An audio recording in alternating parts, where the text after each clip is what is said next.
Hola, hola. I'm tired. Let me go get my glasses. And my coffee's in here. Give me 1 second, y'all.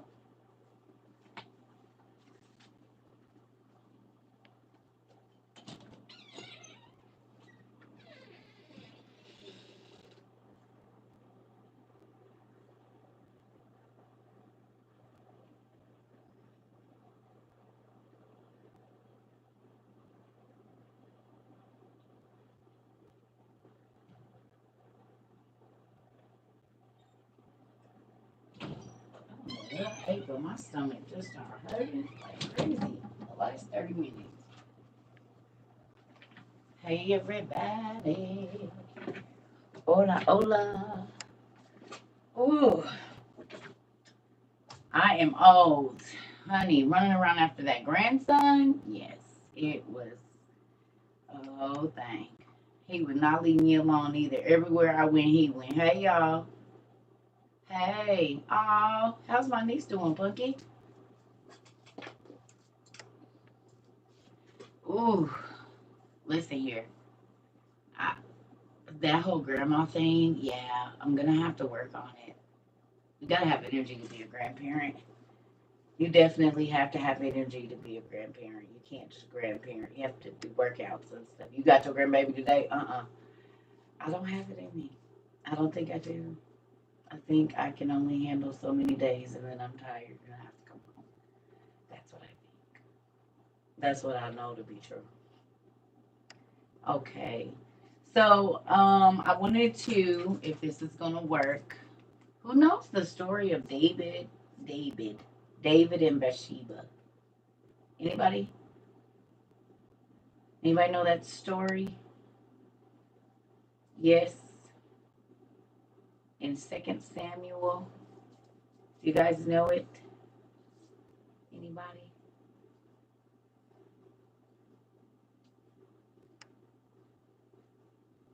A little bit. Well, good.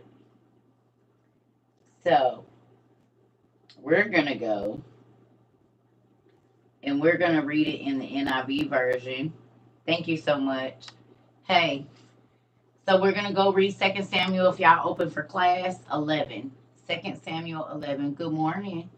I missed y'all too. I was chilling with. I ate so much. My stomach is like, ooh. I ate all kinds of stuff, and this stomach is not happy about it. I was happy when I was eating it, but honey, I'm older now, and you put all that stuff in your stomach at one time, baby, you gonna pay for it. So, Second Samuel, the 11th chapter, and if you guys could go to Bible Gateway, my nails is off. Some of them, I got one missing over here and two on this end. It is what it is. Second Samuel 11, the 11th, but I want to read it in the New International Version in the NIV instead of our normal ERV. Good morning, everybody. Hey, hey, everybody. We in Second Samuel. I might as well wait a few minutes because people probably don't even think I'm going live. So let me quit trying to teach class. How y'all been? What's going on? Ooh, shoot. Hey, Ro. Yep. I said, let me wait. I'll probably wait till 10 minutes. That way everybody can get in here because ain't nobody expecting me to go live. We still being on TikTok until tomorrow at 10 o'clock or something. I don't know. I probably needed a break anyway. I be doing a lot. Good morning, nephew. Good morning, everybody. So we're gonna be in Second Samuel, but we're not reading it in the ERV. We're gonna read it in the NIV, New International Version. So once everybody get in, that's where we're gonna be at. But you can go ahead and get there. If you read ahead, please don't. Y'all know my deal. Don't try to teach my class, but that's fine. If you're gonna read ahead, it's okay. Hey, hey, everybody. So we on Bible Gateway or whatever uh, Bible app you use. We're gonna be in Second Samuel, but I want us to read in the NIV today, if that's okay with y'all.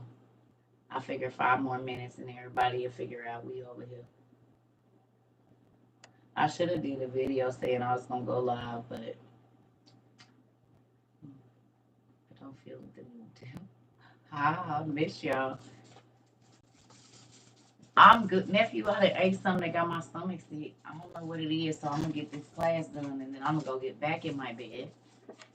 Cause my grandson woke me out. That little boy got so much energy and he heavy. He's very stout.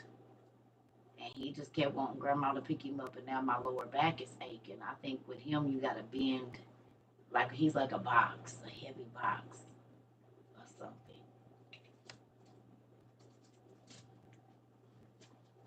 Yes. So hey, I know I missed y'all too, but it felt good to just be myself and not circa for a couple of days, you know. Girl, he is queen.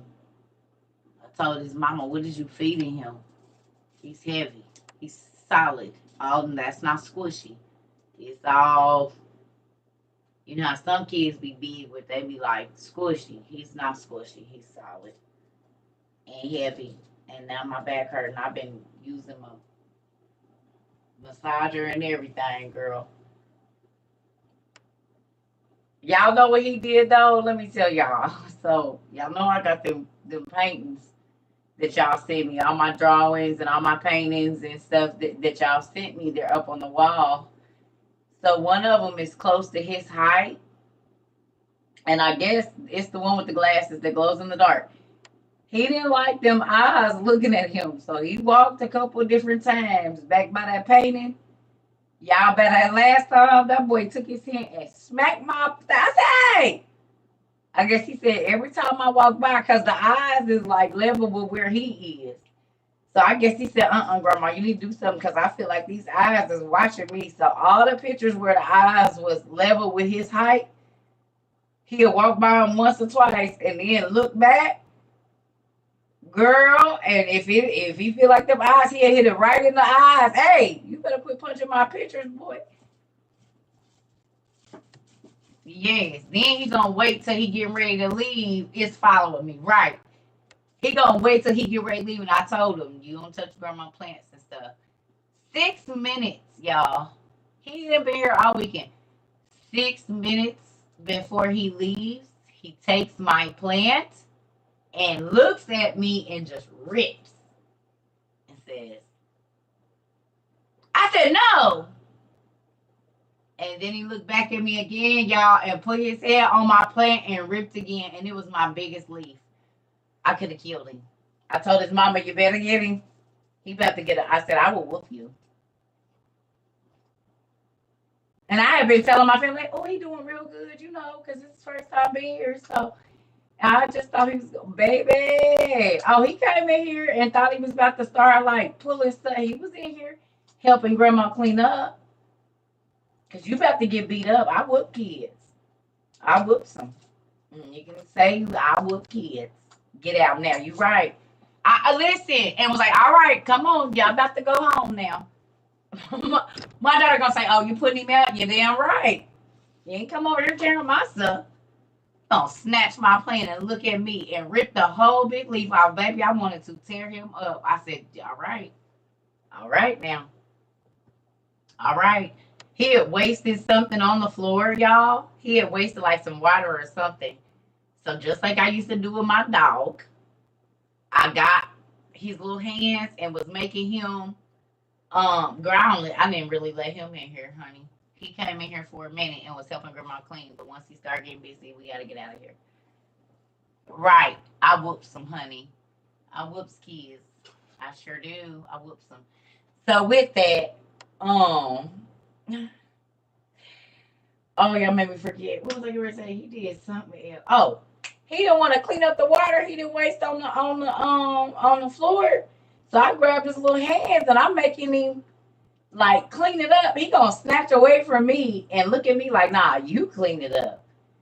So 30 seconds later, his little tail comes running from my living room into that spot and hit that and did a split and hurt itself. I said, well, look at karma. Look at God. Gonna look at me and cry. I said, no, you should have cleaned up the water like grandma told you to, and then you wouldn't have hit a split in the middle of the floor. Bet you'll clean it up next time, won't you? And he only won. I didn't have no sympathy for him or nothing. I ain't pick him up because you should have helped me clean up right here. Karma came right on back and got him. I teaches them early. You see how that happened? Now, if you'd have listened to your grandmother and cleaned that water up and not looked at me like you do it, you'd have not been on the floor right now. You'd have not been on the floor. My daughter just looked at me like, he gonna learn today. Yes, he did a split, honey. He sure did. Sat right on down. I said, ooh. Chubby Bunny was gonna go right on down to the ground. He shouldn't have been trying not to clean up that water. I don't play that. You gonna clean up. If you big enough to make a mess, you big enough to pick it up. I don't care. If you can throw it on the ground, I can use your little hands to pick that up and put that in the trash. We gonna do all of that. When he cried, I did. When he cried from not wanting to clean up that water, I don't reward kids for doing bad. Mm-mm. I do not reward my kids for doing bad. I don't reward grandkids and other people's kids for doing bad. I do not. You will learn life lessons around me. We didn't have no more problems. He was helping me clean up after that. But I don't shield children from life lessons because the world will give them whatever it is that they want, good or bad for them. Oh, yeah. Listen, honey, I don't play when it comes to kids. Because, listen, baby and your kids, okay, we just going to do this because we get about 15 minutes. I'm going to say this. If you've ever been in a relationship with a person that never takes responsibility and they somehow try to flip it on you like it's your fault that they act horribly, you're dealing with the adult child of a parent that rewarded them for doing bad. And if they cried, they just left them alone. And so then they could keep on wreaking terror on everybody. But the sad part about it is those children have to go out into the world and everybody ain't going to treat your kid like you do. So your kid haul off and hit somebody. And some people don't care because they feel like if your kid was big enough to get hit, they big enough to get hit back. Good morning. Everybody don't do disrespectful kids. And then you have adults who get in relationships and feel like I can do and say whatever it is that I want, and you're supposed to love me through it. No, nigga, that's your mama. No, heifer, that's your mama. Good morning, Day. That's your mama. That's your daddy. I'm not either one of them. I love you, but I don't have a parental love for you. So the kind of unconditional love you looking for, I don't have that for you.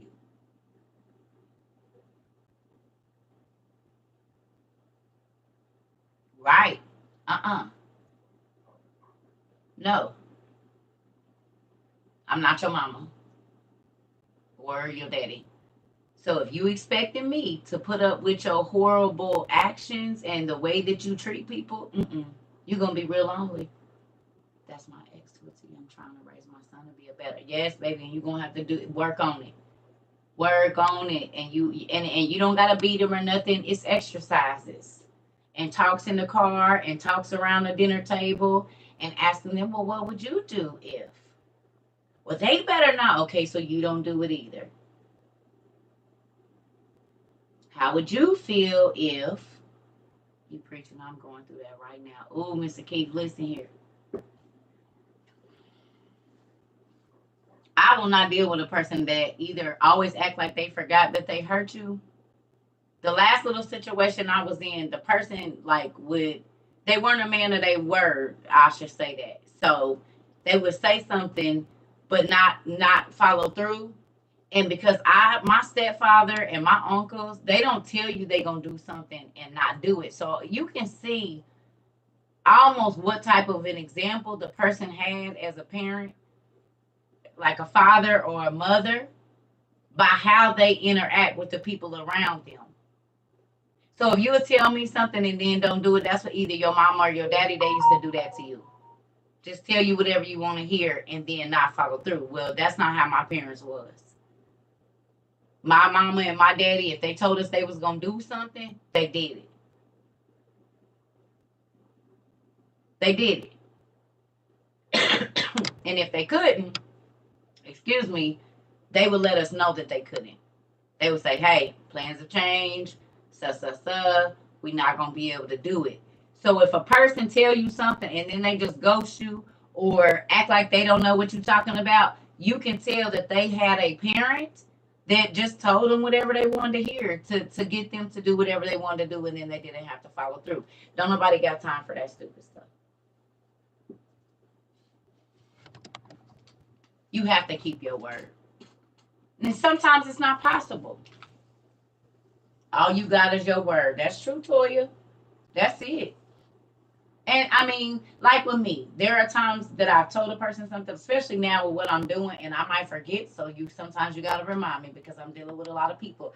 But if it's just me, you don't remember what you said you was gonna do for me, or you said you oh okay. It's a family member that just came home, but they where is my mouse? I couldn't read that, Mr. Keith. It went too fast. Hold on.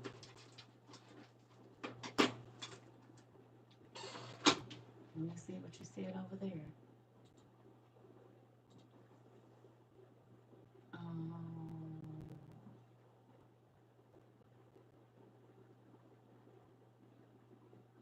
oh, yeah. So let me tell you, there's exercises that you all can do. Do, do y'all want some exercises for this? Because there are exercises that you can do without being nasty or mean or anything to help people see this. I thought about you this morning. I've missed a few classes. You ain't missed nothing. We ain't had none. I ain't been on here all weekend since Friday. Okay, so what I used to do, a few things that I did, especially with my children, and this works with adults too, right? So whatever the issue is that this person is having, you don't do it back to them. That's not what you do. You ask God to find a way. So, like, prime example, um, I'm trying to think of something that my ex used to do that used to drive me absolutely. Oh, okay. So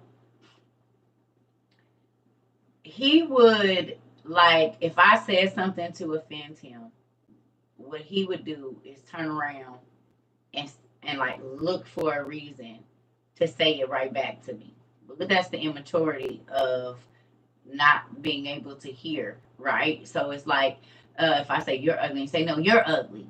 Like, it's adults that do this whole thing, and you trying to have a whole conversation with them, and they just gonna keep repeating back to you what you said to them. One of the easiest things to do with that type of person that's gonna rebuttal everything that you say, okay? Like, say you're having a conversation with your significant other or this person that just won't acknowledge what they're doing. The next time that you're trying to tell them whatever you're gonna say to them, close your eyes.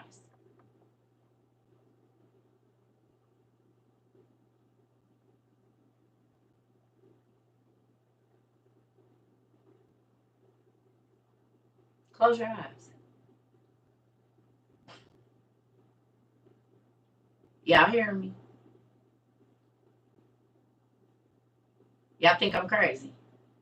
The next time that you are trying to discuss something with them, instead of looking and moving your head, close your eyes and say it. Right? Because a person can tell your emotion. What do you do if y'all on the phone? Okay, well, what's the situation though? Do you have to talk to this person, or are you making yourself talk to this person?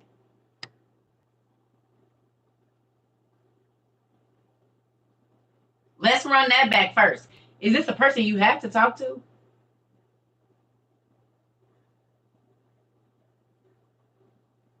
Because sometimes we be making us ourselves, like, you don't have to talk to your family just because they're your family. You don't. There's nothing in the family rule book that says you have to talk to them. So first of all, let's establish: is this a person you're supposed to be talking to?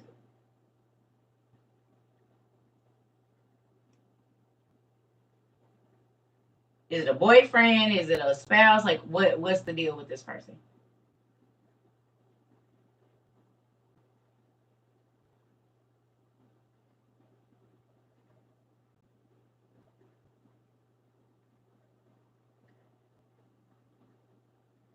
Everybody's silent.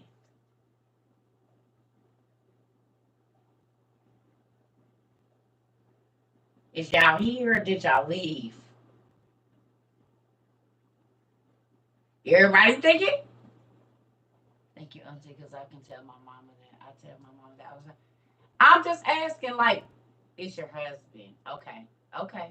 Because I'm trying to figure out, let's see who we talking about first. So before I be giving, yeah. We hear Padre. I know. This is the truth. My mom called CPS on me. He was lies and ended up losing her kids and my siblings. Oh, yeah, mom would be my husband. Okay. My husband do it to me. We separated. I just don't answer. There you go, baby. There you go. Cause some okay. So let me tell you. Who okay, so let's start with this. With the spouses that have argumentative spouses, did y'all go get the journal that I told y'all to get that y'all share? Who did that exercise? If you got an argumentative spouse, did y'all go get the shared journal?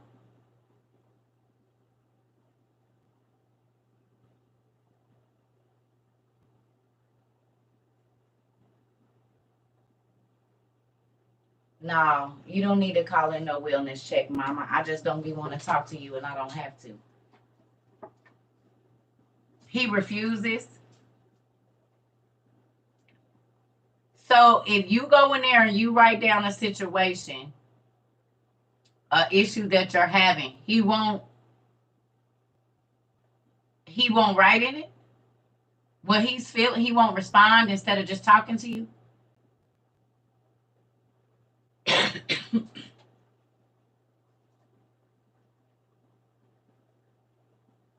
No, no, no, no, no, no, no, no, no. That's not what I'm talking about. Okay, so let me tell the couples about this shared journal. Okay, so you go find a regular journal. It could be a notebook. And what you do,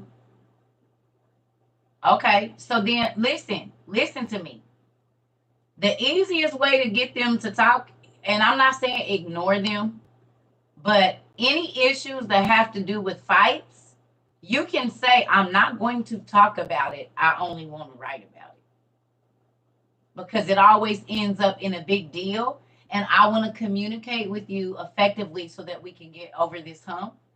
So I'm going to write down my issue, and then you write down your issue, and then I'm going to write down my issue, and then we're going to only respond on paper, because what that does is make you take your time to think about what you want to say. So you end up saying a lot less hurtful things that you're just saying out of emotion. Try it again, mama. Because this is the thing. If he won't try, then we don't talk. Because if every time we talk verbally, we end up in an argument, I love you, I don't want to keep arguing with you. So then I'm going to write it. And if you really want to deal with the issue, you're going to write too. Because who want to keep going to bed mad and angry and irritated and walking around with the silent treatment and really not living?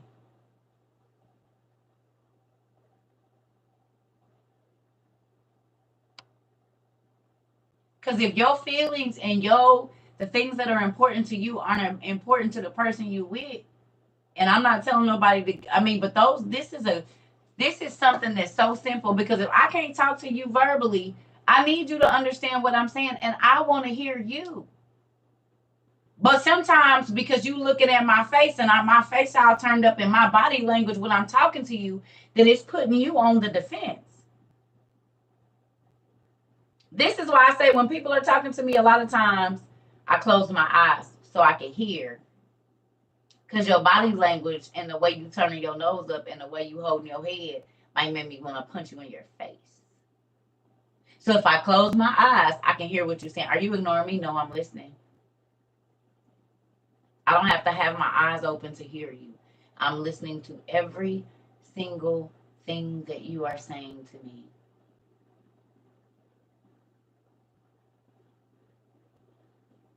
Because how many times has somebody been telling you something and they turn their face or their nose up and instantly blood pressure goes up.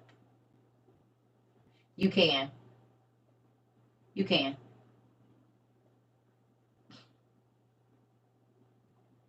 If they stay calm, you stay calm. If they face don't contort, your face doesn't contort.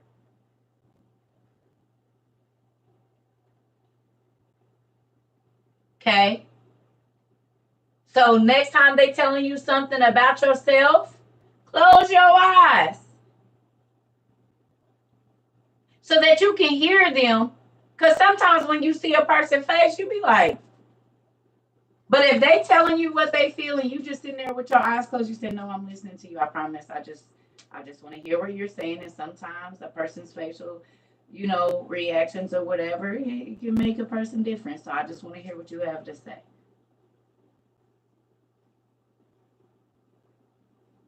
And if you have to, repeat what they said back to them so that they know you're listening. But if communication verbally does not end up anywhere, then you have to go through other means, which is this journal. You really need two. You need a journal to tell each other why you appreciate each other. Or in this same journal, when you start out telling them about what the issue is, give them 3 reasons of why you love them and you want to stay with them first. And then tell them what's wrong.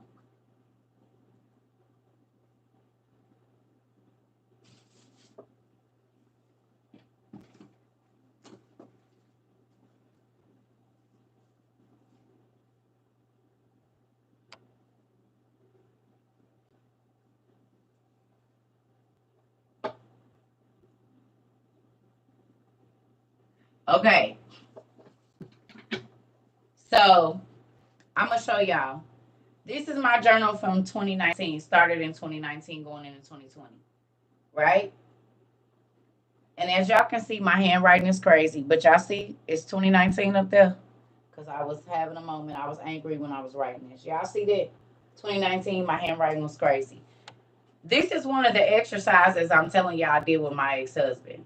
Now, some people are not going to be receptive because marriage don't really mean that much to them. But if you really want to work on your marriage, you're going to use, this is why I tell y'all I walked away from my marriage and I felt secure in walking away for me because I did everything that I could to try to save my marriage. And my ex-husband, he just thought I was going to be like the other lady and deal with BS and probably go cheat back and all that old dumb stuff. I'm not making my life difficult because you stupid.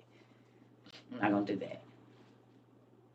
So I'm about to read to y'all. We were doing a pros and cons and what we felt like we needed in our marriage. Because I was like, if I'm not giving you what you need, first of all, you need to tell me what you need because this ain't working and you don't know what I need. And I've told you. So let's write this down so that you can kind of understand what I'm saying, right? So the things that I wrote down, I got married for partnership and love. Okay. Part A, to live right with the person I'm with. Okay.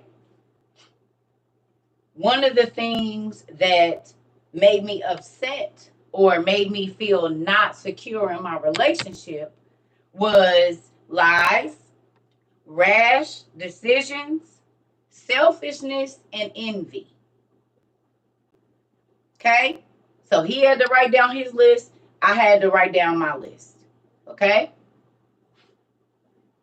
What do I think that each one of us is here for? And I told him to assist one another, to understand one another, to nurture one another, to please one another, and to support one another. This is why I got married. Okay? When he came back with his list, it was nothing. Which means you didn't put thought into the relationship at any time unless it was something you felt like you was going to get at the end of the night.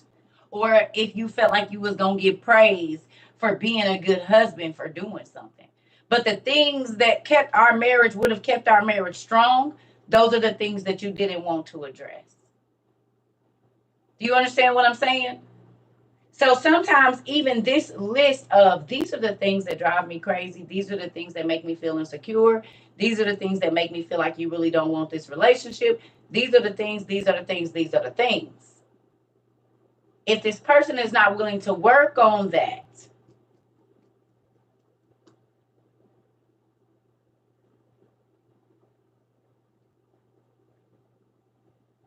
because let me tell you something, ladies and men. If you don't know what you want out of the relationship, how is a person supposed to give it to you?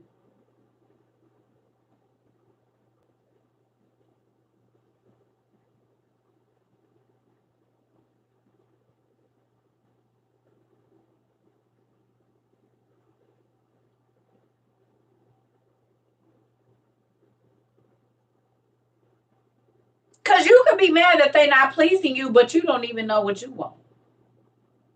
You don't even know yourself to know, oh, I don't even like that. I just thought that's what's supposed to happen in marriage.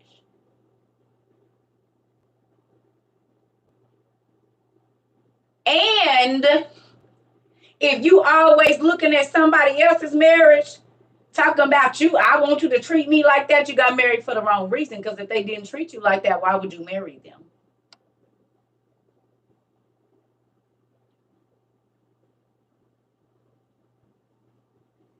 You have to search yourself first.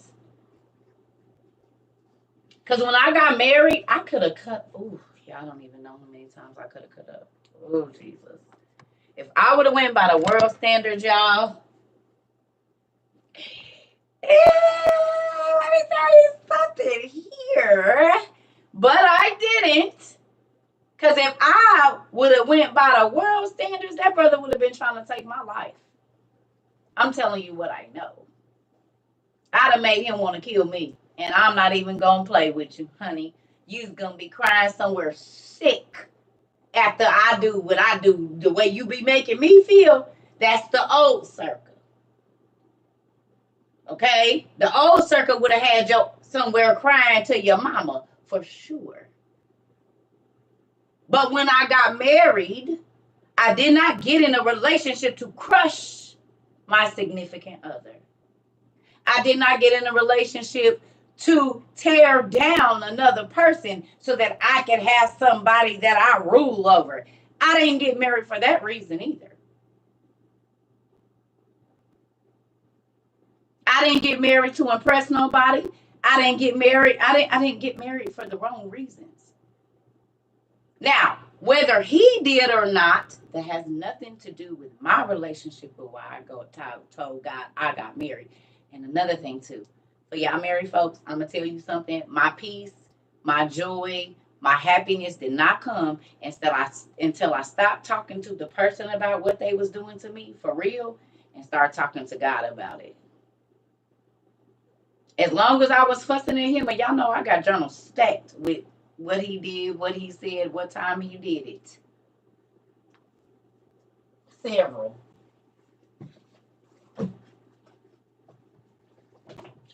Hell, this is one of them.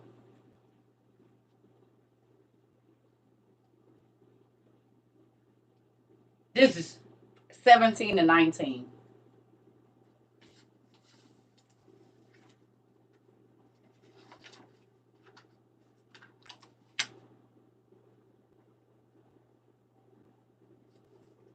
I'm not going to say his name. The ex-husband, this was 10:30 p.m. 11/19/2017. So November 19th, 2017. The ex-husband has been gone all day. He's probably been drinking. The tags on the truck are expired. How they expired and you don't know boggles my mind. Not only that, you tried to hide $200 of your work money. Whenever you do that, you can't ever recall what you did with the money. He doesn't buy household needs, so I never know what he does with it. If I question him, he gets offensive, and then within 2 days, he wants money. I don't know, or I don't want to complain. I just wish he would grow up. It's hard to see someone as your knight in shining armor when you have to teach them so much. I want to know that I can just do my part, but as for now, that's not a reality. Sometimes I feel like I made the wrong decision. It's been 2 years almost, and he's 2 years older, and dot, dot, dot. It's frustrating. I love him, but it just seems like I married a kid. Excuse me. The men in my family are so strong and aware of what a man is supposed to do, and it's some other stuff that I won't say. But there's that. So when I tell y'all I journaled, so when I got ready to go, oh no, bro, I could go back to pretty much every day and tell you how you made me feel like this is not what you want. I am making the right decision. But if you only go off emotion, you have regrets. I don't have no regrets because I could go back to all 1,880 days of my marriage and see what you said and what you did. And that ain't like, oh, you did this and oh, you did that. Because I wrote down the good stuff too. I wrote down the good as well as the bad, but the bad outweighed the good by numbers. So then I got to go because that's not a good investment. You hear me? So this, this,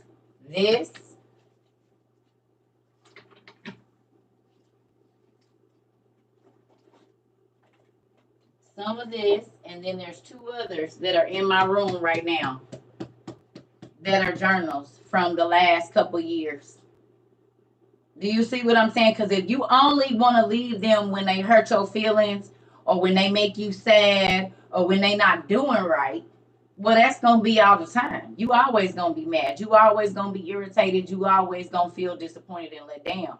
But when you journal about what's going on in a year, you'll be able to make a better decision on what you want to do, or at least how you want to approach arguments, finances, whatever. But if you only going off what y'all both said and you don't have a record of it, then that person can almost start to make you feel like you're going crazy. No, you're not gonna make me feel like I'm crazy because I wrote down our conversation, honey. You said this on this day, then you turned and said this on this day. So which one is it? Help me understand. You remember? You're sitting on the couch. You don't remember? Well, I remember because you don't remember. I pulled out my journal and started writing.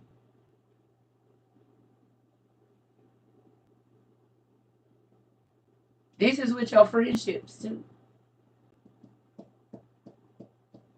With your friendships, every time you go around a person, it'd be crazy. You start journaling that. And you'll realize how many people bring chaos to your life that it almost drove you crazy. Baby, I know how they do. They be trying to. Mm-mm. Mm-mm. Yep. Well, you know we got invisible ink. You can always write in that.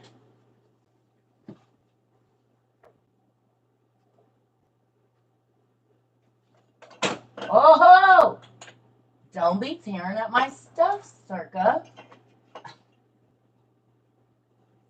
Don't tear up my stuff. What's wrong with you? Stay. Stay. Invisible ink works. Because I had nosy people in my house too. And I want to write my personal thoughts to God. And my conversation with God ain't none of nobody's business but me and God's, not even my spouse. That's personal time. So if you have to, do what you gotta do. Invisible ink, and then you just write. So you're gonna write what you want to say, and then you're gonna write on top of that with some BS stuff that don't really matter. There you go. Because you gotta get your thoughts out or you will go crazy. And that's not about hiding. That's not hiding anything. That is my personal thoughts and my personal relationship with God. You ain't standing in judgment with me. So what I talk to God about ain't none of your business. Because the only person I'm gonna have to give an account to for the things that I do is God. So when I need to get my thoughts together, you don't get to invade that privacy. And women, y'all shouldn't be doing that either. I didn't go through my husband's pockets or nothing. Because whatever you do, God is going to reveal it. I don't got to go looking for it. It's going to come to me. I don't have to leave this house. And whatever you doing, it's going to find its way here because God knows I'm not trying to do you dirty. If he didn't come home, he didn't come home. I did not call around looking for him. I didn't call and ask where he was at. I didn't call his mama, his sister. I didn't call nobody. I didn't even call him. I didn't call him. I didn't call nobody.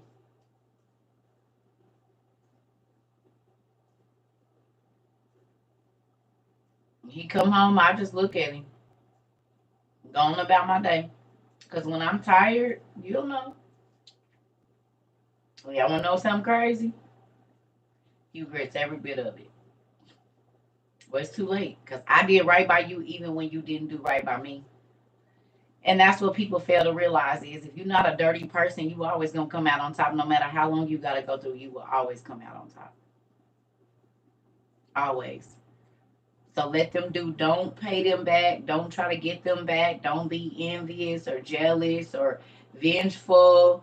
Don't use the kids. Or if he gets somebody else, fine. If she gets somebody else, fine. Let them go.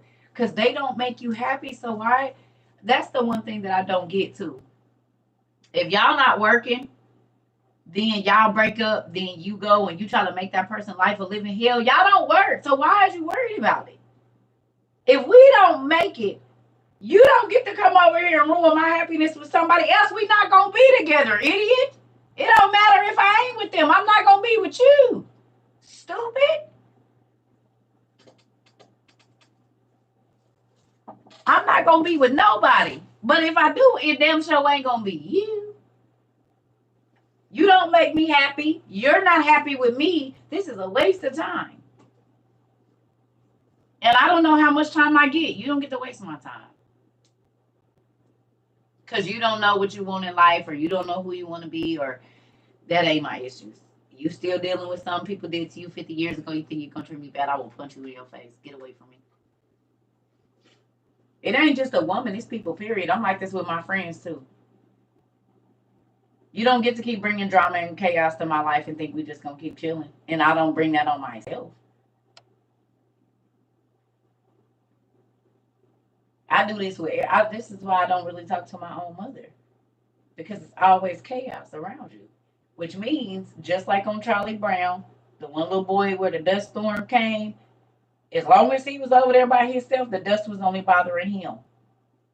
But when he came into everybody else's life, guess what happened? Hey, y'all, guess what happened? The dirt came on everybody else, and everybody was dirty. Right? Or the flies or whatever was going on with the little boy. He always just had the nets and whatever going on, pig pen. Okay. He always had that going on around him.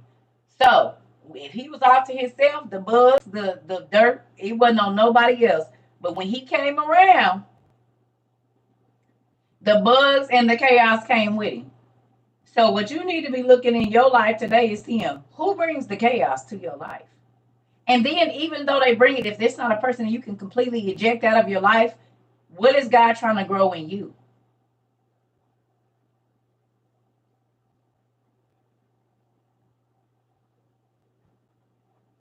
Can I ask y'all a question? Even with these spouses now, don't forget that you got to pay for stuff that you did to other people, and your spouse just might be the person that gives it back. Let me throw that in there too. Excuse me. Because sometimes we be trying to act like we don't know why stuff is happening to us, but God knows.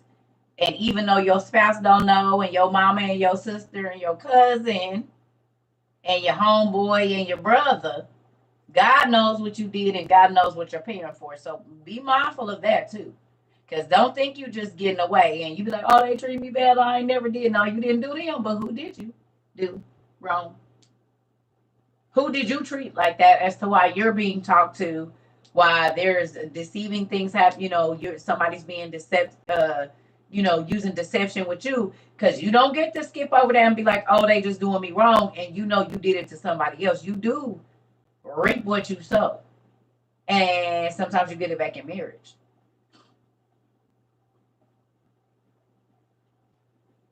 Okay? So, what you have to decipher now is some of this might pay back. Uh-oh.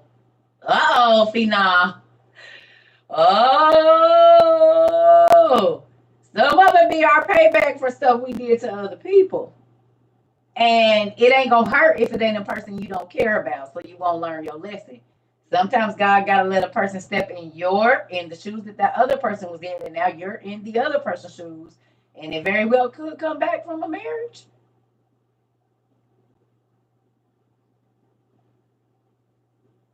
This is why I'm telling y'all, when I was in my marriage, I'm not trying to say, oh, I did everything right, but I say about 97%, y'all. I ain't even gonna lie. Because I've learned from my other relationships, oh, if I do this or this or this or this or this, all of that got to come back to me. And I don't want it because it comes back multiplied. So what I did not do is jump out and just because you hurt my feelings, I'm going to be in the arms of somebody else, got my legs to somebody else. I didn't do that. I didn't entertain nobody until my ex-husband had basically been gone. But 3 months he had been gone from my house, and we had slept in the same bed for over a day near 18 months. And I had 2 weeks, 3 weeks till my divorce was final. Is when I started to entertain someone else. But he had already been gone from my house. We weren't talking. He was already living with another woman and everything. And I filed the divorce and was waiting for I had like 3 weeks before I started entertaining anyone else, because I'm not doing this wrong, because when it start, however you start something is how it's going to finish. So if you started with this person being your side person or you're their side person, but now y'all done got together, very few marriages that starts with last. Most times the side piece end up being the person that's hurt at the end, because they was the same thing that they did to get them, they doing for you. Or to you, should I say.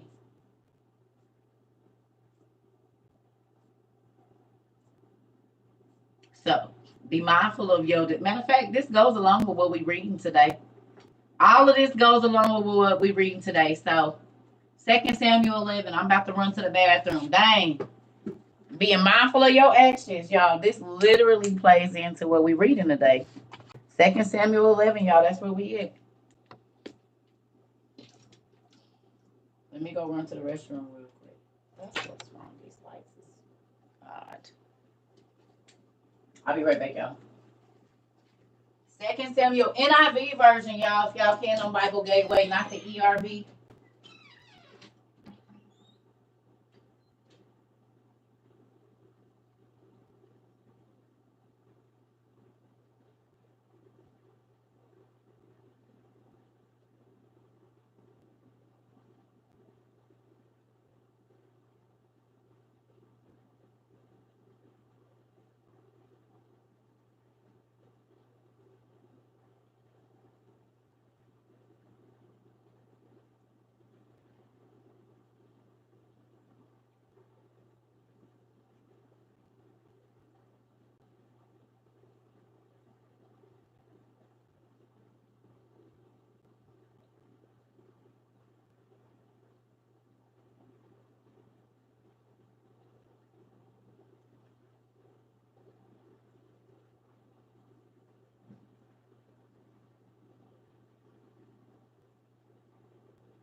It is a little chilly today. I don't know why either. That's crazy. It should be warm.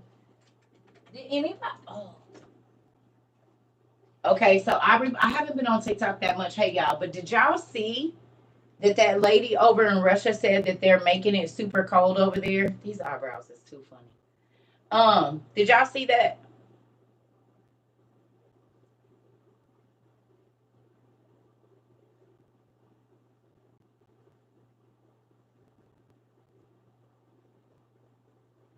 I reposted it on TikTok.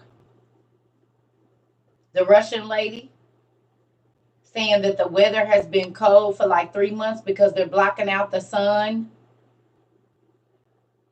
She said it's May and it should be this, and you know they're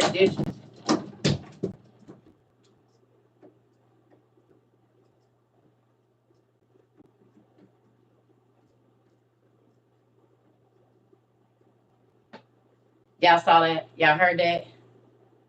Uh-huh. Here we go. It's been a lot of weird stuff happening around my house again. Every time I get ready to get on this stuff. You see it? That's crazy. They just pick random ones and knock them down. That was the one all the way at the top. Last time it was the one. Yeah. Yeah. The picture just got knocked off the wall and I was out of the way over here. And if y'all know, oh, hold on. The door is right there. The picture was up there. Mm-hmm. Mm-hmm. It came all the way off the top of the wall. It did. Yep. Y'all know it be stuff falling everywhere. It is what it is. And then y'all wonder why I study the spiritual realm. It's been around me since I was kid. For real. It just feel right on off. Them things been up there forever. Mm.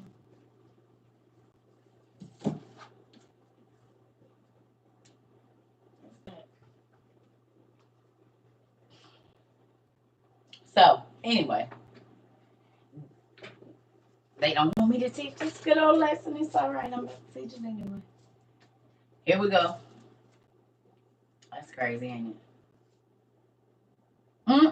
If it ain't that, it's orbs, eyes up here. Listen. Yeah, it happen all the time. Listen, every time I get ready to teach, even before I did TikTok and all of that, when I would be at people's houses, stuff would happen. Doors would slam to try to make everybody scared. I already know. Every time, yes. Every time. Yeah, well, at least y'all know what it is. And then that's why you see when people ask me, do I be scared? Hell, it's been happening my whole life. No. For what? Why would I be scared? There's no point in it.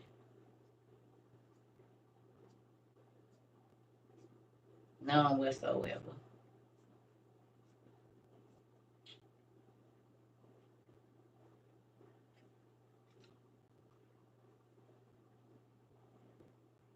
And now the internet don't want to work.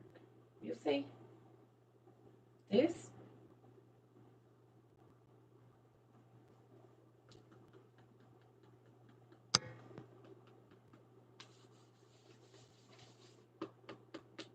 Y'all see it?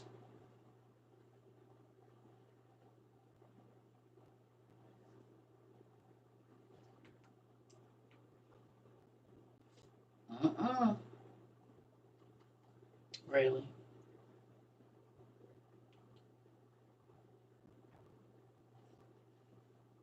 Mm-hmm. This is okay. So way before, when I used to just do the phone conversations, the phone used to static. It would cut off. The person would try to call me. They couldn't hear me talking. Yeah, it'd be ugly. Anyway, back to what I was saying. There's a video on. I reposted it. It's a lady in Russia. I already know something's going on because I can't get my camera back online. There's a lot of stuff that's been going on around my house. The GOV. So with like, why it ain't even shutting down, y'all? It won't even shut down.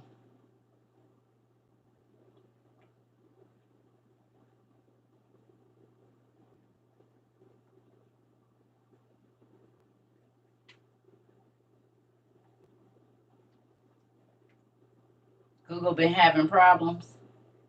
Well, Do they got anything to do with PNC? Because my PNC is crazy too.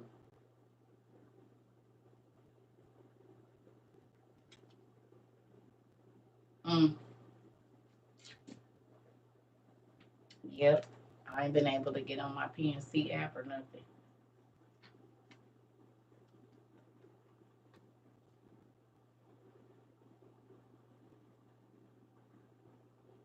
We getting closer to June though.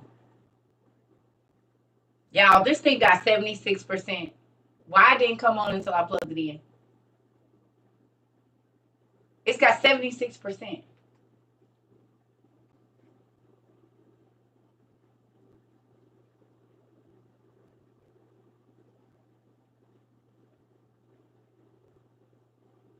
Why is it saying I'm offline?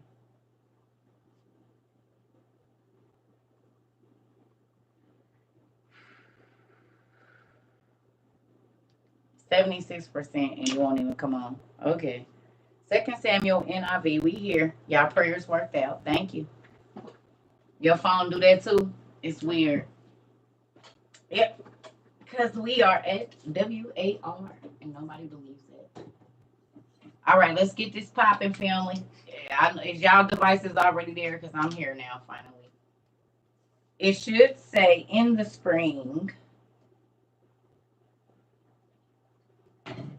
Second Samuel in the NIV, chapter 11.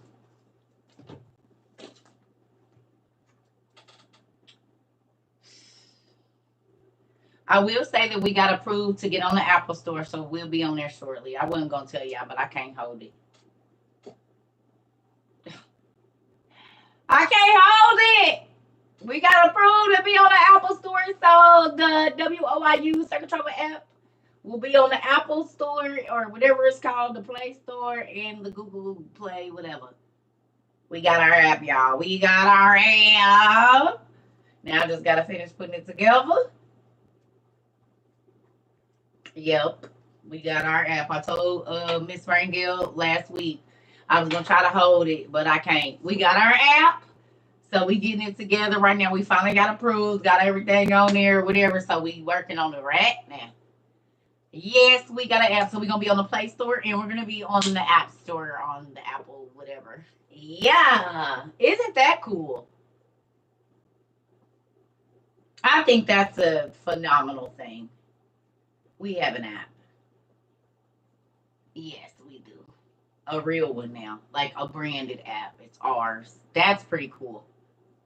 Yeah. We coming along shortly. We ain't big balling or nothing, but we getting our little feelers out there. You know what I mean? That's cool. Don't y'all think that's exciting? It's exciting for me.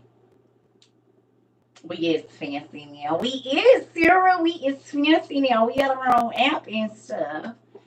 Yes, we finally got approved. Goodness gracious. Took forever.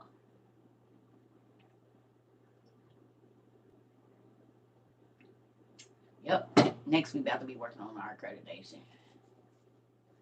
Slowly but surely. Slow wins the race. I ain't tripping. I ain't going fast. We don't even have to. It is great. Y'all, I'm excited about that. Yes, we got our own app, y'all. WOIU. And guess what this is gonna enable us to do? We're gonna be able to start teaching these classes on here. So you can go through the app to go to your virtual class instead of having to go to TikTok and go to whatever. And I'm getting ready to try to figure out the whole Zoom thing so they can record it on Zoom, but it'll play through the app, and then you can go and sign up for whoever class you want to sign up for whatever they teach you. And then that's where y'all come in at. If you paint, if you draw, if you cook, whatever your skill is that God gave you that you're willing to teach people, and if they bless you, they bless you. Go on and get ready to get your little, not little, but get your stuff together. So whatever it is that you do, if you want to teach people and let them bless you, which God will have when you do stuff for free, you use your gifts, he bring the money to you. So we getting ready to get all of that set up. So we moving on forward. I'm excited. We are. That might help with the end of the world stuff too, just a little bit. We don't know. Just think about it. We can communicate with everybody on the app as long as it's up and running.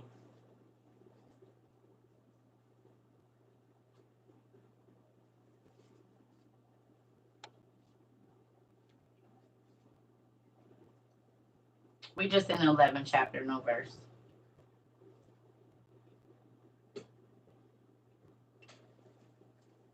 Okay. Yeah, I'm thinking about later as well as now.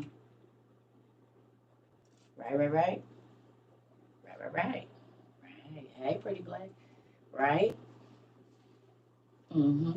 You see what I'm saying? So now we got our app. We got to worry about if they turn TikTok off, if they turn YouTube off, if they turn whatever, like those social media platforms, because we got our own app. You see. Is you ready? It's okay. You're all right. You dreamt that we were communicating on the app when the world was ending, trying to stay safe. That's crazy. Well, God showed you because we just got approved on Friday, so right on.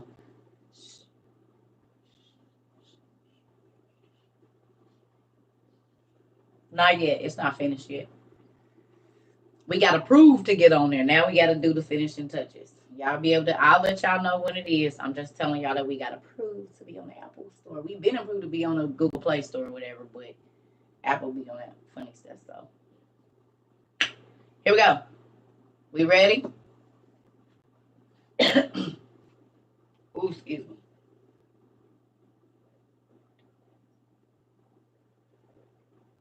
I love you too, Miss Joy. Listen, y'all, we about to get this. We about to do. I told God, I said, look, you brought me through all of this. I can't go back. Now, do this get hard? Yes.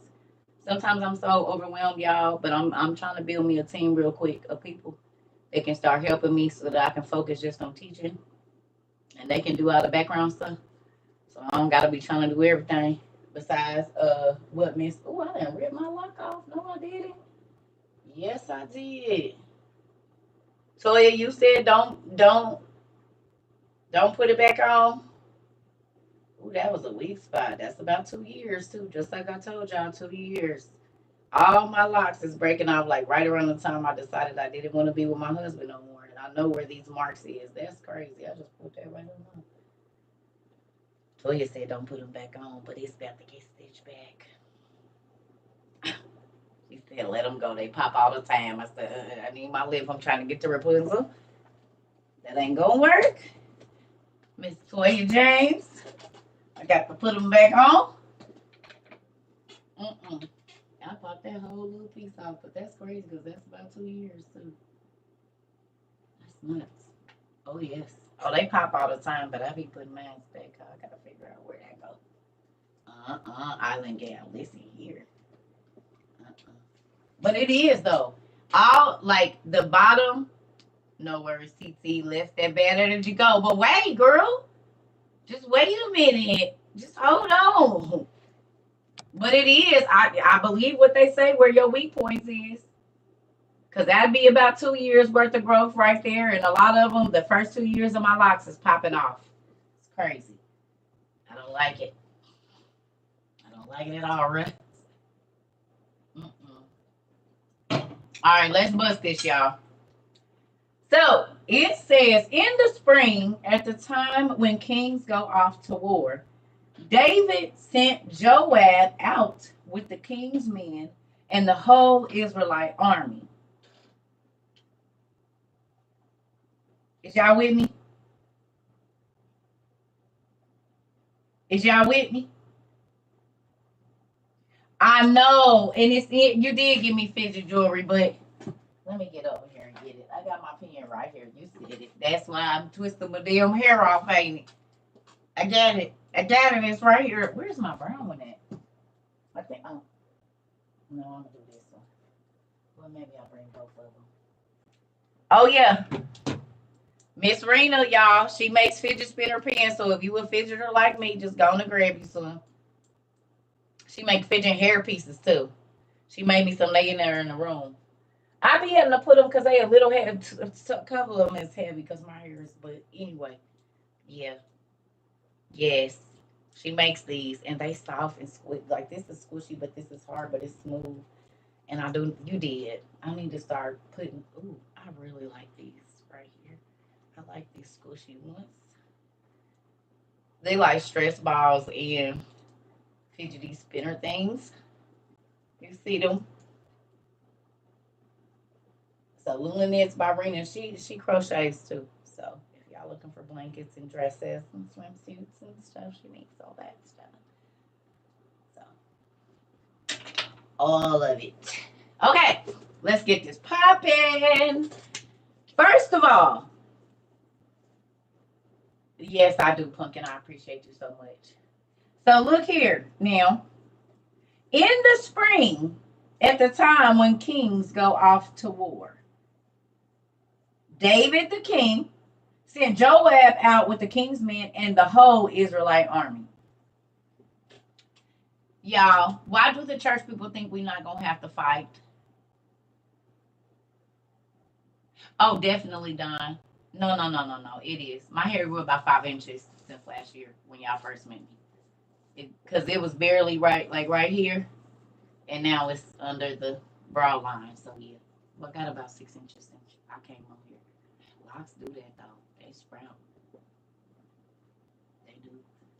Your hair grow fast. And then if I comb them out, it's even longer than that. So, that's still mind blowing to me. My hair ain't never been this long. Anyway. All right. So they had to take the whole Israelite army out. So why is it that church people feel like we're not going to have to fight in this Armageddon war?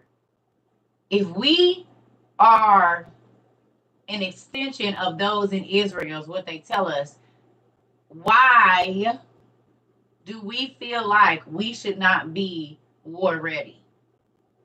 If we are the saints of God, if we are the Christians, if we are the good people, as people say, why are we not preparing to fight against the powers of darkness? Because when people say we ain't put on the whole armor of the Lord of God, when David was sending out, he sent out the whole army.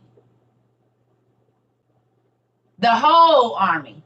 So we hear Christians all the time talking about, oh, I'm in the army of the Lord. I be fighting battles. I be fighting. What battles you be fighting? Against your people in the church?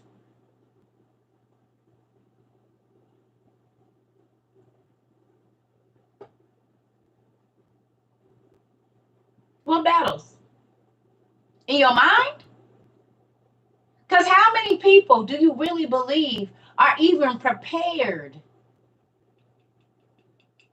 David them had to fight for what they believed in. So why are churches telling people that we're not going to have to do that? No, I'm for real. Because if we an extension of the people in Israel, they are constantly having to fight for what they believe in. They are constantly putting their actual lives on the line for what they believe in. Most Christians ain't going to be inconvenienced to not eat when they want to. Let alone say, for Christ I live and for Christ I die, and really mean that. Oh, no, I can't leave my kids. Oh, I can't leave my mom. Oh, I love my mom too much, my dad too much to leave them.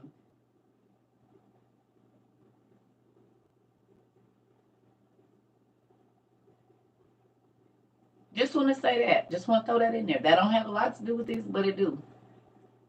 Because these people were willing to fight for what they believed in. And a lot of people now, church is just something we do. It is not how we live. A relationship with God and believing in what God is telling us, it ain't how we live. It's, oh, I'm a Christian, or oh, I'm Baptist, or oh, I go to church.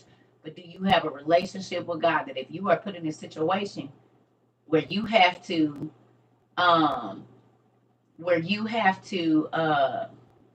stand up for believing in Christ, have a good day. Are you willing, let's say it like that, are you willing to lose your life for Christ? Who's willing to die for what you feel like God did for you? In all honesty.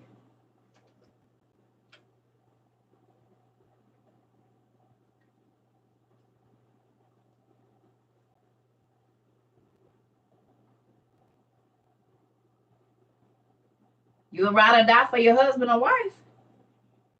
Who say they're a ride or die person? You ride or die for humans, but will you really ride or die for God? I gotta go blow my nose. Oh, excuse me, y'all. Go blow my nose. Oh, I ain't drinking that dang tea today.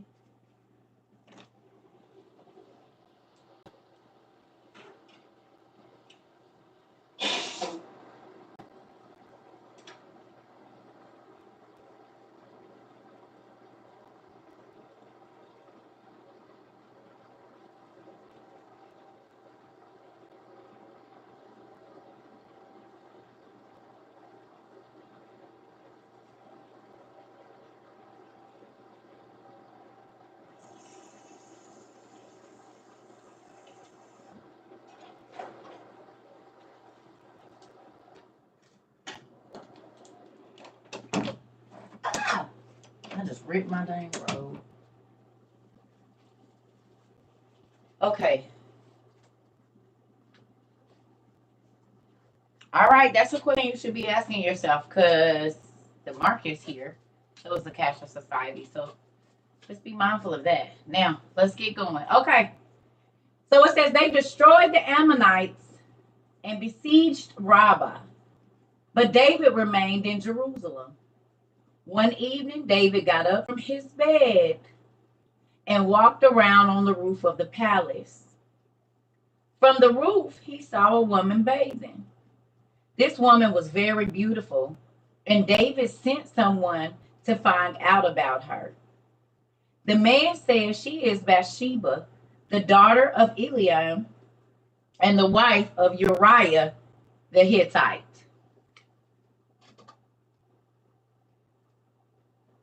You ready? David was on his balcony. It was a young lady bathing at night. He saw her washing up or saw her showering in the shower at the gym. And he said, "Who was that?" He said, "Go find out who that is." They found out who she was. She was a married woman purifying herself after her cycle, as she was supposed to do. Okay? Look at this now. You already know she married, and you know who her daddy is. Y'all getting me? You know her people, and you know she got a husband.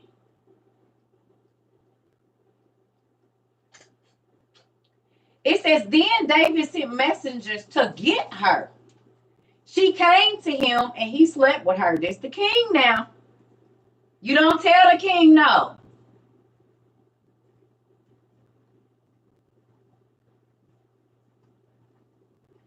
Now she was purifying herself from her monthly uncleanness, which means she was ovulating. Because women, you know that you start to ovulate as soon as you get off your cycle. Most times you're ovulating. Your ovulation starts right after that. Because that's when I got pregnant with all my kids. The week after my period, I got pregnant. And did.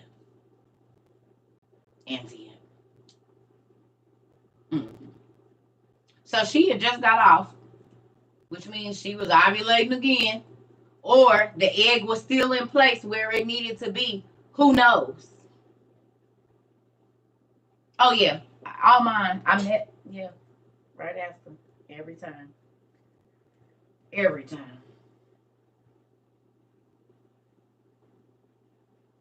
Okay. So it says, then she went back home.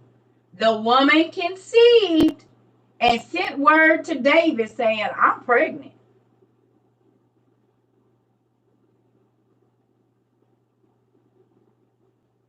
Is y'all getting this? So she just got off.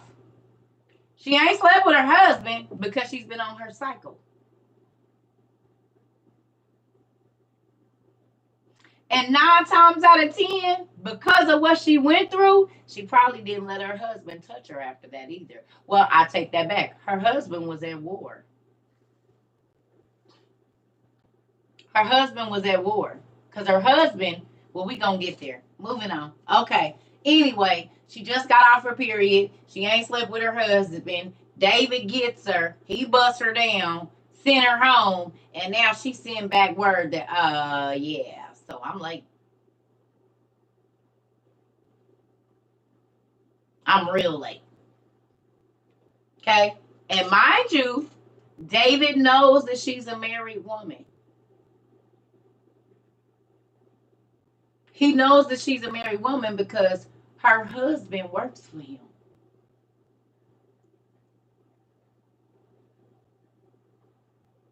He also know that her husband ain't been home because he works for him. Y'all getting me?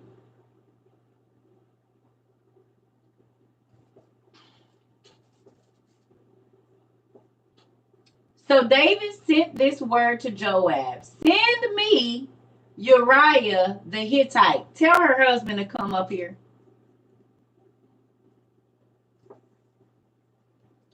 David, that's dirty.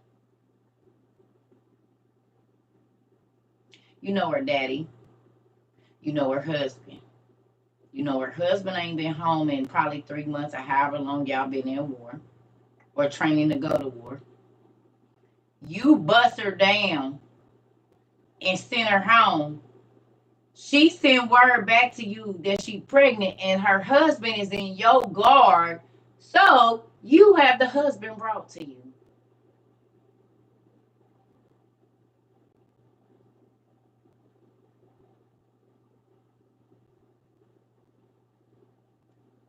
Whole Tyler Perry movie. Honey, listen, that's why when people like the Bible is boring, baby, it is so much juicy drama in here. Baby, this is a Jerry Springer waiting to happen. So you mean to tell me that you're pregnant by your husband's boss? Well, Jerry, it didn't happen like that because what had happened was I ended up being at the gym, Jerry, and it just kind of happened. And my husband, he was in the army and he wasn't there. So I mean, it was the boss, and I didn't want him to retaliate on my husband. So am I wrong? Can't y'all hear it? All right, bring out. Let's bring out the boss. Here he comes, David. Everybody, welcome David.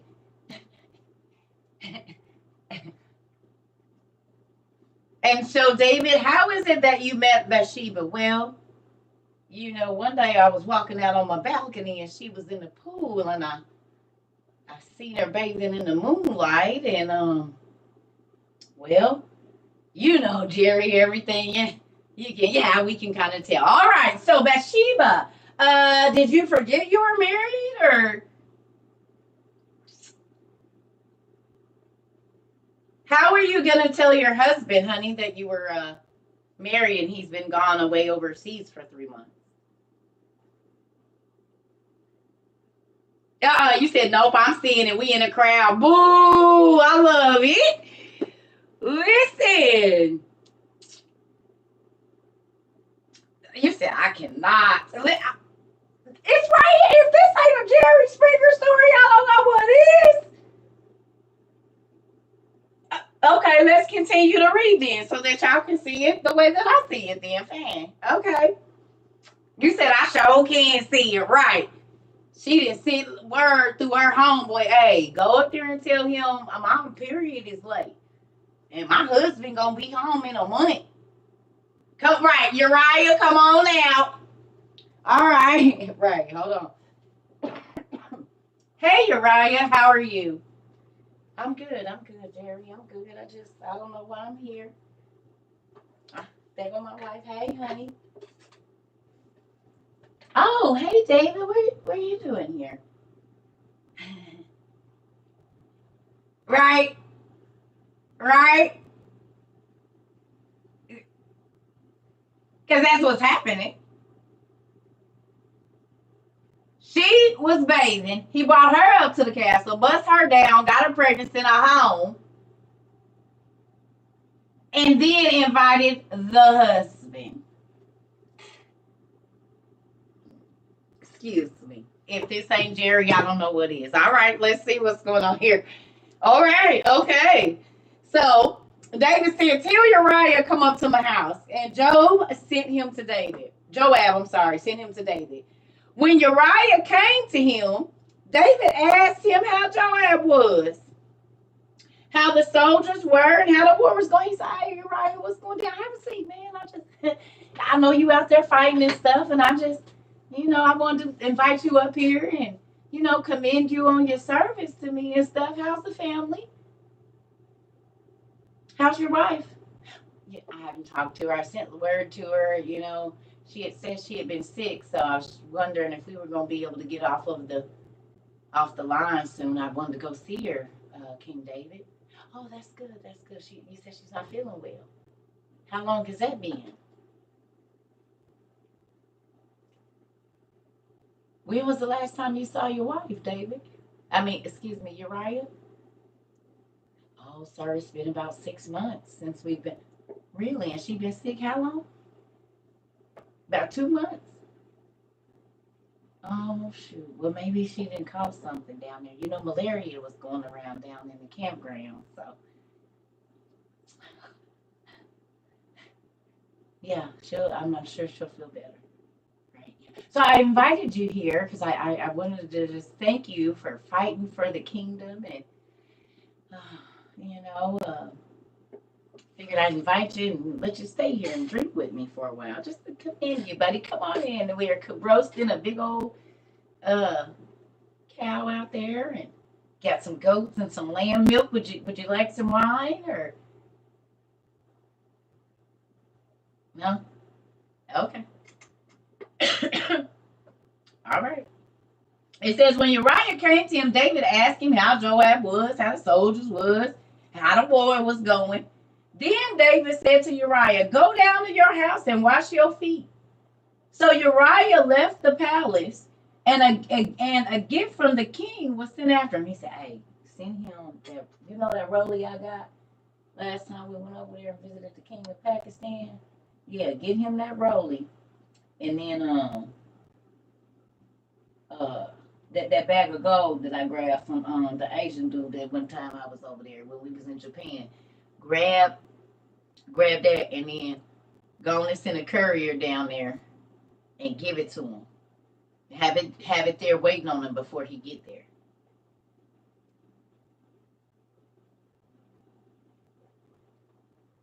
Okay, let me run this back. All right. So David, let me get this straight. You saw a woman bathing, had your guards come get her, slept with her, sent her home, found out that she was pregnant, invited her husband to your house, sat and had drinks with him, and then sent him back home, and you sent a Rolex and a bag of gold there to undo what you did? Is that to soften the blow or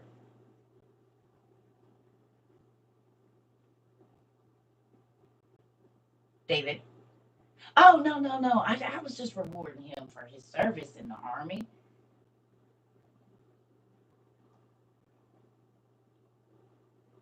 So you gave him a bet. How many soldiers got gold in a Rolex, David? This is where Jerry gets messy. Here we go. Mhm. So did you give all your soldiers gold or no, no, no? Oh, is he? I mean, does he want any special medals or anything or David? So Uriah just seemed to get your grace. Then that's what's going on here. All right, let's move along. All right, so it's right here. Okay, so It says, so Uriah left the palace, and a gift from the king was sent to him. But Uriah slept at the entrance to the palace with all his master's servants and didn't go to his house. Foiled your plan. I ain't at home. Okay. So David was told Uriah did not go home. So he asked Uriah, haven't you just come up from a military campaign? Why you didn't go home?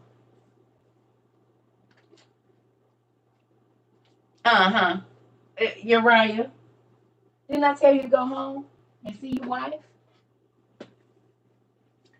You said you didn't go home. You slept outside the palace with your battalion. But why didn't you go home? Ain't you been out at war? You don't want to bust your wife down? You ain't want to see her? Do y'all realize what David was doing? Who realized what David just did right there?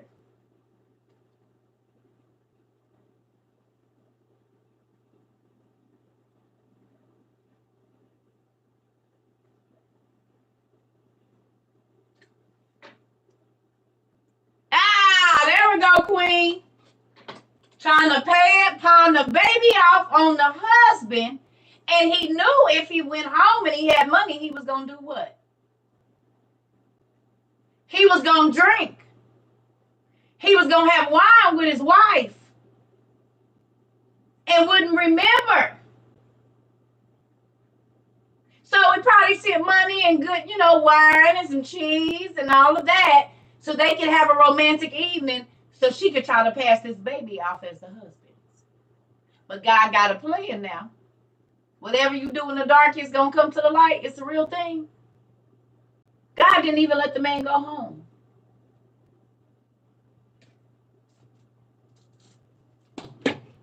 God didn't even let him go home. So now David like, plan B. Hey, auntie, plan B. Tell me this ain't happening right now. It's chicks that are leaving their house, going and getting pregnant by another man and not saying nothing and passing the kid off as somebody else's. While they married and living to a man. There are men who will lie and say that these kids are their nieces and nephews or their best friends' kids because they want something else.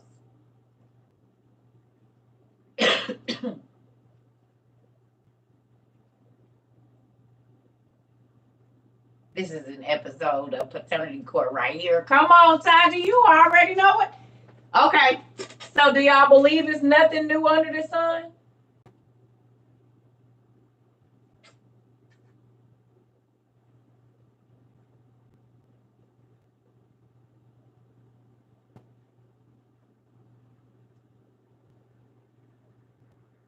You said yes, Jerry. Honey, this could have been a Geraldo show too. Shoot. Listen here. A Jenny Jones, several of them. Yes. Yes. I'm going to have to go and read the Bible all again. Yes, baby. You missed all the juicy stuff because your grandma was forcing you to go, so you didn't want to hear it. I know. I used to feel the same way. Like, it's stories. No, it is life. Okay, let me ask y'all a question. Are y'all starting to see now that it's our stories every day right now? Watching Adam and Eve go through what they went through, Enoch and all of these people, Ezra. Literally, it's their journals of what they went through. And it's all the same stuff that we are going through right now. So when you read the Bible, it's really giving you a heads up on what not to do. We got Kris Jenners in the Bible.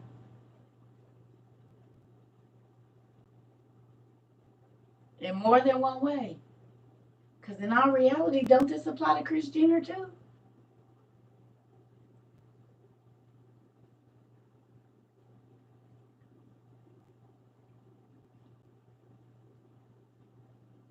It do. This story and the story about the daughter with the John the Baptist head apply to Christina right here.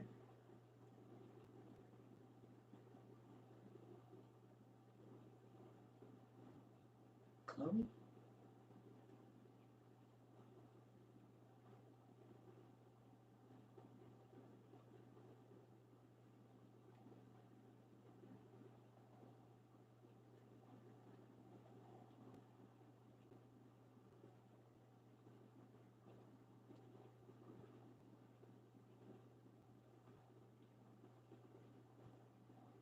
I read the King James before, but was confused. I like the ERV better. Okay, well, whichever one you read, Mama.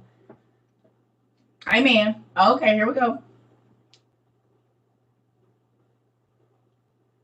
Homer fading into the bushes.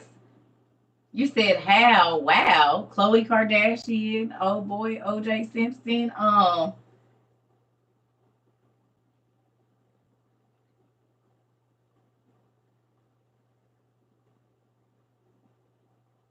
No,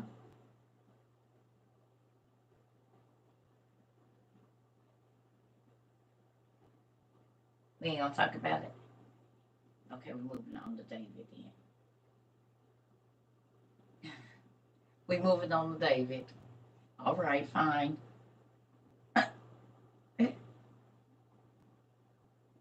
Okay. So it says, but Uriah slept at the entrance of the palace with all his master's servants and did not go down to his house. And David was told Uriah did not go home. So he asked Uriah, haven't you just come from a military campaign? Why didn't you go home? And Uriah said to David, the ark and Israel and Judah are staying in tents, and my commander Joab and my Lord's men are camped in the open country. How could I go to my house and eat and drink and make love to my wife? As surely as you live, I will not do such a thing. So Uriah says, King, we about to fight these Amorites, and my whole battalion is down there. Ain't no way I could be the only one that could go to my house and eat and drink and make love to my wife, and I'm the only one out there. So we know he didn't ask none of the other stories. The other soldiers about their wives. He was 10 toes down for the cause. He definitely was. But we know he didn't ask nobody else how their wife was doing and didn't care. And he didn't send liquor and cheese and a charcuterie board down there with a bag of gold and a Rolex because he didn't bang his wife and got her pregnant.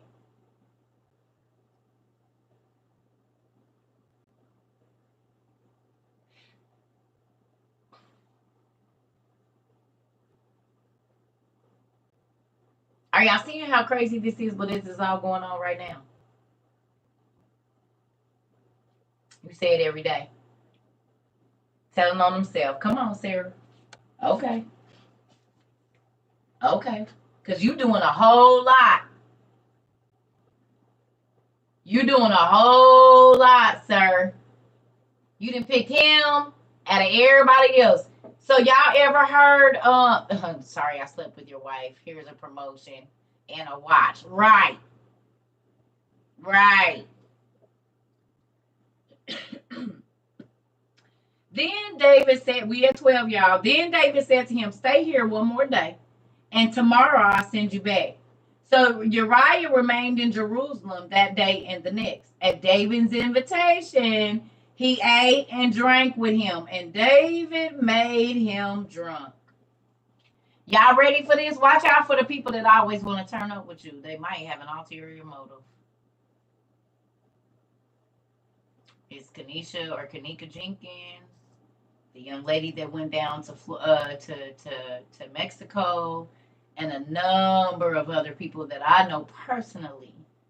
That hell, I watched the killer shows where the best killer best friends, where they first thing they want to do is get you off your square, so you're easily subdued. David, you got this man drunk. You ate and drank with him after his wife. Then you didn't try to send him bribery gifts. So he'll go home and get his wife drunk and sleep with her so you could try to cover up this baby. Now you done brought him back and let him stay in your crib.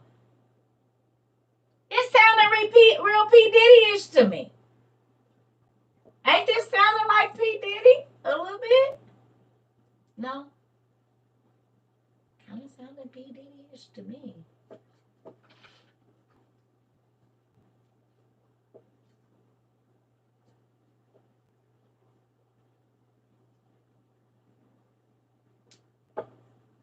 Hannibal Lecter, right. And Mason, yeah, come on.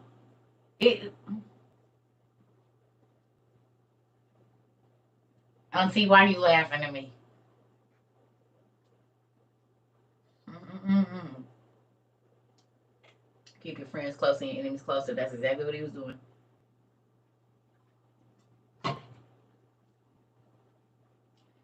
cousin went out raving with his friends. His group of female friends, they drugged him and he was never the same. Wow. Here we go. Still trying to break them chains. Yep. So look at here. It says David got him drunk. But in the evening, Uriah went out to sleep on his mat among the master's servants. He did not go home again. In the morning, David wrote a letter to Joab and sent it with Uriah.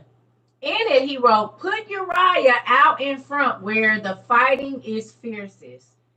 Then withdraw from him so he will be struck down and die."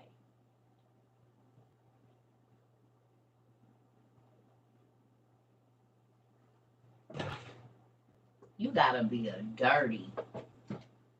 Lord, I ain't talking about David, but you know where his mom was at the time. So you mean to tell me that this man, I'm gonna just use this. Now he know that this soldier is not gonna open this letter. He know for a fact that once he put that king's seal on it, I was looking for one of my envelopes that got the seal on it, that he ain't gonna open that letter. So you send this man's death warrant in his hand and have him give it to the person that is supposed to set him up for his death?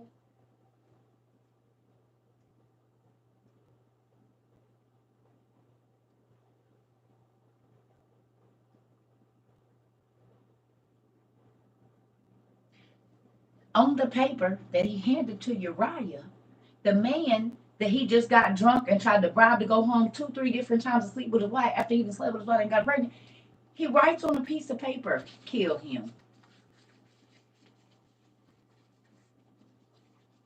And folded it up, stamped it, and gave it to the man. This man is riding back on his horse, not even knowing that he is carrying the death warrant in his hand. The man that he just kicked it with, the man that just took him shopping, the man that just banged his wife and got her pregnant.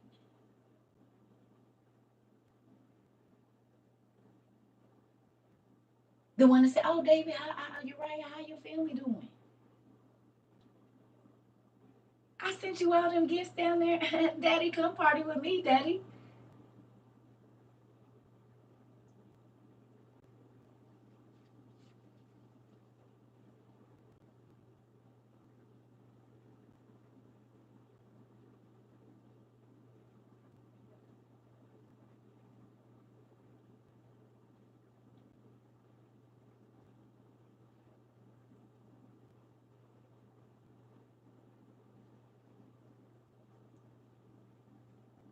Tell me that's not scary. You carrying your own death warrant in your hand from a person that just offered you gold, money, silver.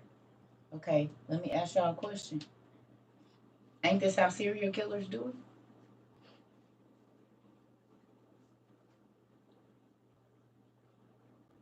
Ain't that what serial killers do?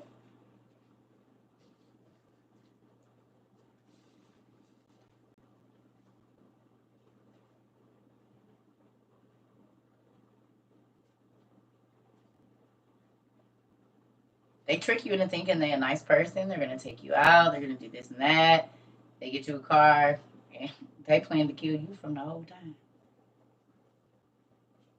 They have plotted your murder from the time they saw you.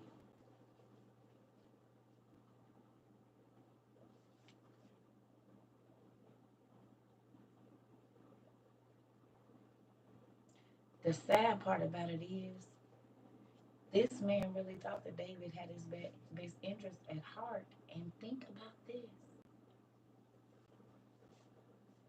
Is y'all, we gonna run this back. I'm trying to get some in y'all head right here. Okay, listen. Uriah just told David, I didn't go home and make love to my wife because I'm protecting you. Because I swore that as long as you live, I swore to God that I would protect your life.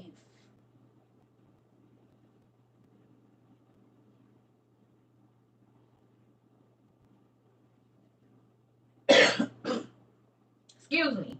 Are you getting this? David asked him, why you, because I'm protecting you, king. Why you didn't go home? Because I'm protecting you, king. Why you didn't go home? Because I'm protecting you, king. And David said, oh, I don't need you to protect me. Who you should have been protecting yourself from was me.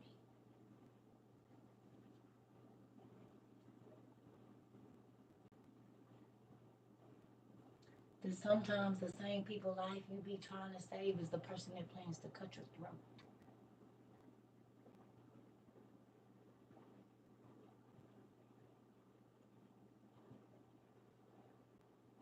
You keep putting your life on the line for a person who plans to take it.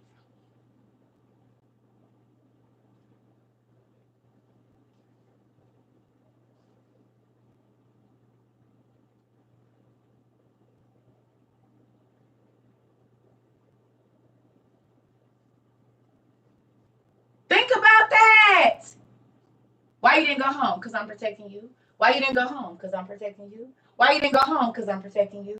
Oh, you should have been protecting yourself from me, sir.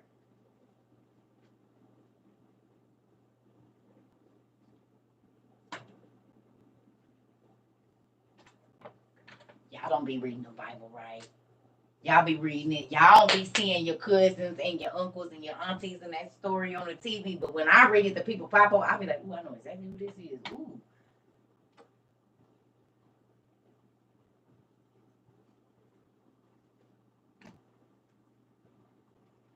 He wouldn't go home because he was protecting the king.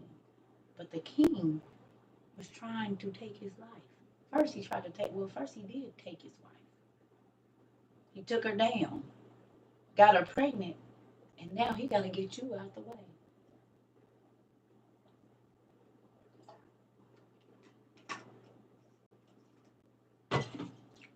Mm-mm. Here we go. Ooh wee. He said, in the morning, David wrote a letter to Joab and sent it with Uriah. And he wrote it, put Uriah out in front where the fighting is fiercest. Then withdraw from him so he will be struck down and die. So while Joab had the city under siege, he put Uriah at a place where he knew the strongest defenders were. When the men of the city came out and fought against Joab, some of the men in David's army fell. Moreover, Uriah the Hittite died. Joab sent David a full account of the battle. He instructed the messenger, when you have finished giving the king this account of the battle, the king's anger may flare up, and he may ask you, why did you get so close to the city to fight? Didn't you know they would shoot arrows from the wall? Who killed Abimelech, son of Jerub-Besheth? Didn't a woman drop an upper millstone on him from the wall so that he died in Thebes? Why did you get so close to the wall? If he asks you this, then say to him, moreover, your son Uriah the Hittite is dead. So he said, if he asks why we lost out to other people, just tell him Uriah is dead, which is what he wanted in the first place. So they had to make it look believable. David had to act like he was mad that he lost the other soldiers, but really it was a cover up just to kill Uriah. So they were casualties for his plan.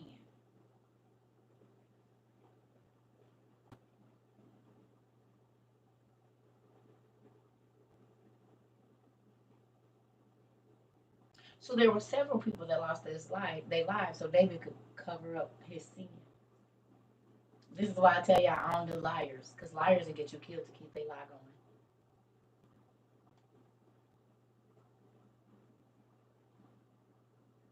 Are y'all seeing?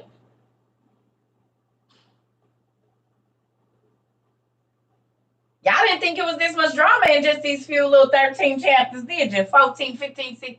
It's a lot of things that happen here.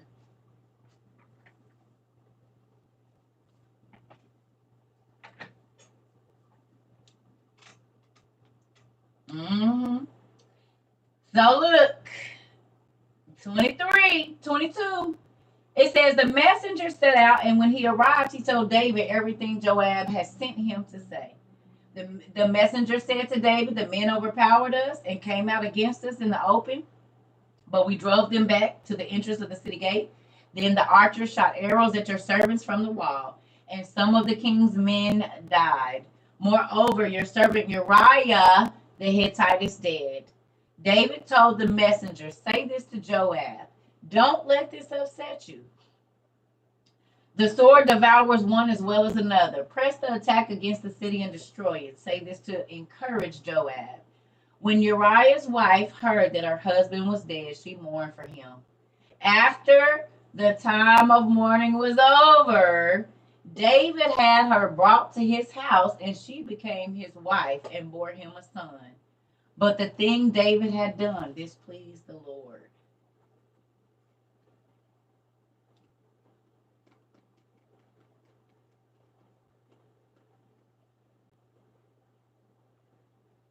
What I think? We going to 12, and then we gonna get off here. We're gonna do about an hour and 30. Oh yeah, it's real foul, ain't it? Ain't it? Tell me y'all ain't seen this. Tell me this is not in reality TV right now.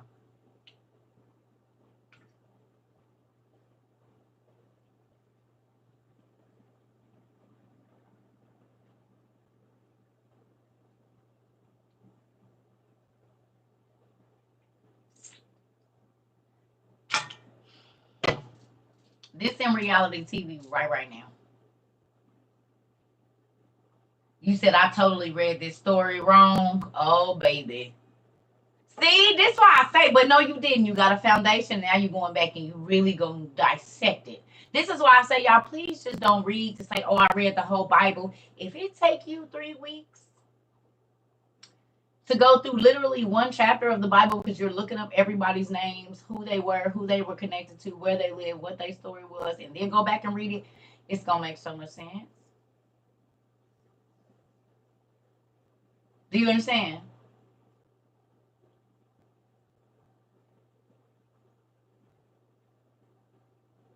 I gotta go to the bathroom real quick, and then we gonna read 12. But this is why I say that, y'all. This is why I say don't just read it, study, because you'll start to see our lives in the Bible all day long, every day.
Oh, y'all, my back is hurting from picking up that little boy. That is crazy. I just don't understand what's going on with this picture.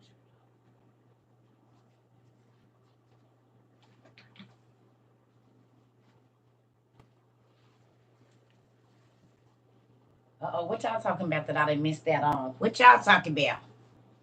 Huh? What y'all talking about over here?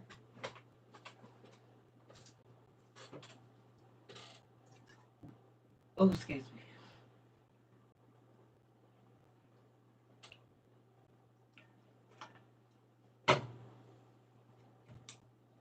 All right, so let's run through this 12. We probably ain't gonna do the whole thing.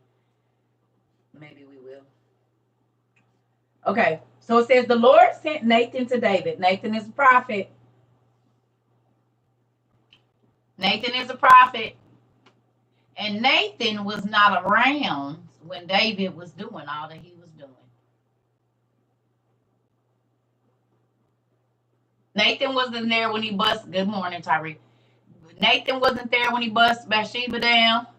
Nathan wasn't there. Was a minister, so I had read the Bible cover to cover, but it was never in depth like this. Oh, that's what I'm talking about. See, you got to get it for yourself, girl.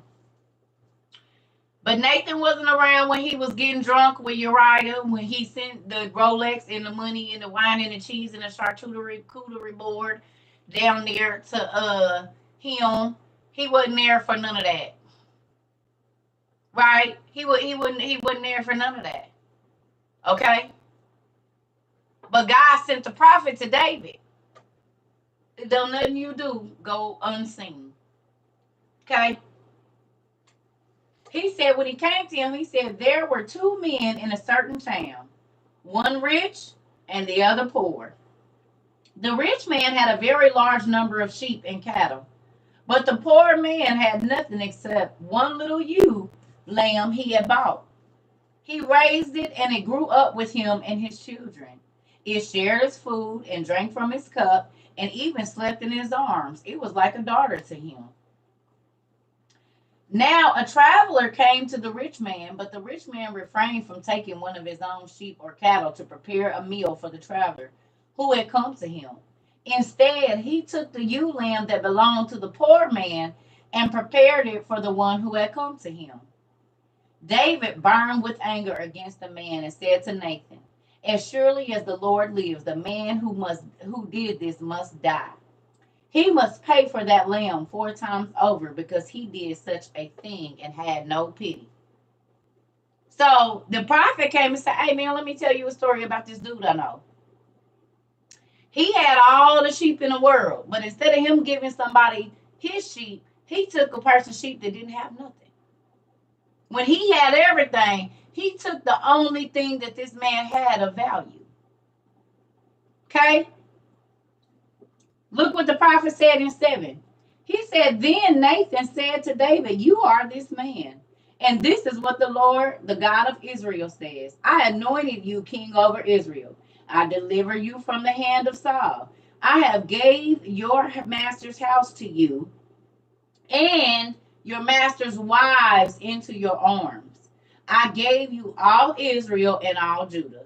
And if this had been too little, I would have given you even more. Why did you despise the word of the Lord by doing what is evil in his eyes? You struck down Uriah the Hittite with the sword and took his wife to be your own. You killed him with the sword of the Ammonites. And now, therefore, the sword will never depart from your house because you despised me and took the wife of Uriah the Hittite to be your own. Hold on.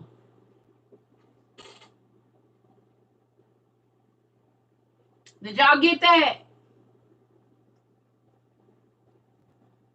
What did we talk about earlier? What did we talk about when this class first started? That some people are in situations in their relationships because of stuff they did to other people. And they paying for it.